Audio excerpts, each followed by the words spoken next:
It feels like there is no a stop sign for corruption case that happened in Indonesia and always continues to ruin our national life.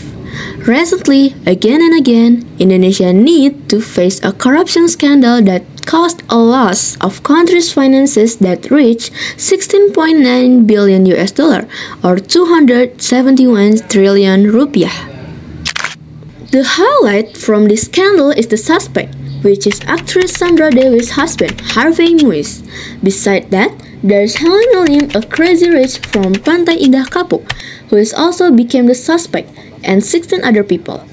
The corruption case that has shocked Indonesian citizens is about alleged corruption in the tin commodity trading system in the PT Timah Tbk mining business licenses area for 2015 until 2022. In simply, this case started when PT Timah Tbk with one private enterprise collaborated to manage a tin mining area illegally or against the law in Bangka Belitung. The results of its management are sold back to PT Timah Tbk, which is profitable for them but was a loss for our country. The total of country's financial losses due to PT Timah corruption has been investigated by Bambang Hero Suharjo. In 2015 until 2022, country's losses amounted to 16.9 billion US dollar or 271 trillion rupiah.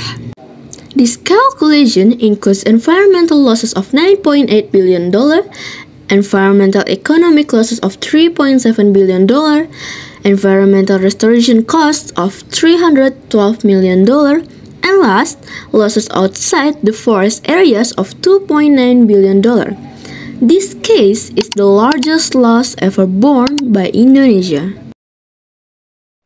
I'm Quinsia. I'm with Mr. Luhut right now, and I'm going to ask one important question to you, sir.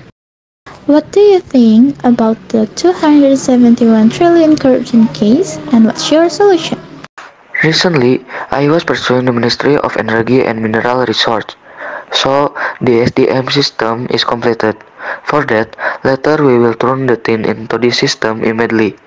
When tin enter the system, we can trace where this tin comes from, whether is it from the right source or not. If it is from the right source, have they paid their taxes yet? And have they paid the royalties yet?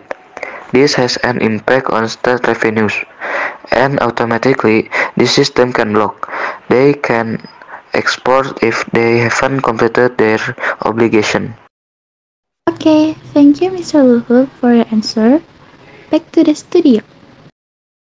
Thank you, Quinsia, for the reportation. Now, let's get back to the topic. Indonesia, as a country that has abundant natural wealth, which is exploited with the aim of obtaining benefits for the country, is sometimes disproportionate to the negative impacts that presented by exploitation activities.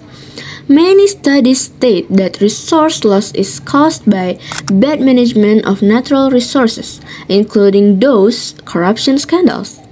We also take this into consideration. It's not possible to reforest the environment for 1 until 2 years. It takes a long time so that it can be reoccupied like the previous habitat, said Ketut Sumadena, the head of Pusat Penerangan Hukum Kejaksaan Agung. Of course, we don't want natural resource management to be carried out recklessly and filled with corrupt cases. Therefore, the disclosure of the 271 trillion rupiah tin corruption should be an ideal momentum to fundamentally improve the management of natural resources and avoid any corrupt cases.